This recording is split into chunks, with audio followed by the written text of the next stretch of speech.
20/7/2022 তাৰিখ বুধবাৰে CM Super 50 for UP3 কোচিঙৰ যি শুভ উদ্বোধনী কাম বিটিআৰ চৰকাৰৰ পৰা আৰম্ভ কৰিছে সেইটোৰ কাৰণে পোনপ্ৰথমে আমি অল বিটিআৰ শিক্ষক ষ্টুডেণ্ট ইউনিয়ন তথা ভাতৃত্ব দল সংগঠনৰ ফালৰ পৰা আমি চৰকাৰক ধন্যবাদ জ্ঞাপন কৰিছোঁ আৰু শুভেচ্ছা দিছোঁ।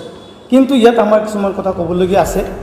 আমি CM Super 50 যিটো UP3 কোচিং এই যি আমাৰ ৰিজাৰ্ভেশ্যন পলিচি, ইয়াৰ ৰিজাৰ্ভেশ্যন পলিচিত আমাৰ এটা কথা দেখা পাইছোঁ 70% যি ST আৰু 30% যি seat open for all resident of BTR. এইটো কথা আমি চৰকাৰক কিছুমান কথা ক'বলগীয়া আছে। কাৰণ আমাৰ চিডুল কাষ্ট সংবিধানৰ প্ৰদত্ত এটা জাতি আৰু আমি বিটিআৰ গভৰ্ণমেণ্টক এটা কথা সুধিব বিচাৰিছোঁ বা আমাৰ বিটিআৰৰ চিফ প্ৰমোদ বড়ো ডাঙৰীয়াক আমি এটা কথা ক'ব বিচাৰিছোঁ, আমাৰ চিডুল কাষ্টৰ ৰিজাৰ্ভেশ্যনটো ক'ত থাকিল? আমাৰ ইয়াত 30% seat for open all resident of BTR. আমি যিহেতু এটা সংবিধানৰ প্ৰদত্ত এটা জাতি ভাৰতীয় সংবিধানৰ, আৰু ভাৰতীয় সংবিধান নেতৃত্বতে ষ্টেট বিভিন্ন অট'নমাছ কাউন্সিলবিলাক চলে। সেইকাৰণে আমি তেখেতক এটা স্পষ্ট কৰি ক'ব বিচাৰিছোঁ যে আমাৰ চিডুল কাষ্টৰ ৰিজাৰ্ভেশ্যন কথাটো ইয়াত লিপিবদ্ধ কৰিব লাগে। অন্যথা আমি ৰিজাৰ্ভেশ্যনত আমি তাৰমানে কিয় আমি জেনেৰেল কোটাত সোমাম, এই কথাটো আমি আমাৰ বিটিআৰ গভৰ্ণমেণ্টৰ ফালৰ পৰা আমি এটা স্পষ্টীকৰণ বিচাৰিছোঁ।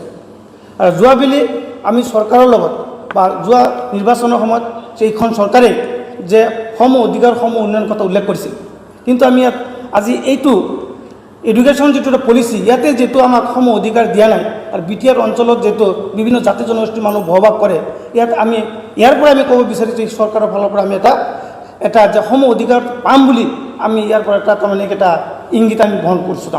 ইয়াৰ ওপৰত কোনো ধৰণৰ এটা প্ৰতিক্ৰিয়া সৃষ্টি নকৰে বা আমাক এই পলিচি যদি অন্তৰ্ভুক্ত নকৰে আমাৰ ৰিজাৰ্ভেশ্যন পলিচিত, আমি আগন্তুক সময়ত আমি গণতান্ত্ৰিক আন্দোলন সৃষ্টি কৰাৰ কাৰণে আমি আগবাঢ়ি যাম। আৰু লগতে আমি ইয়াৰ তলত এটা কথা ক'ব বিচাৰিছোঁ, আমাৰ ইউপিবিএলত যিখিনি আমাৰ HC চেলখিনি আছে, যদি ইয়াতে আমাৰ ৰিজাৰ্ভেশ্যন ব্যৱস্থাটো যদি নাই তেতিয়াহ'লে ইউপিবিএলত HC চেলটো কিহৰ কাৰণে গঠন কৰিলে, OBC চেলটো কিহৰ কাৰণে গঠন কৰিলে, এইটো আমি চৰকাৰৰ ফালৰ পৰা এটা স্পষ্টীকৰণ বিচাৰিছোঁ।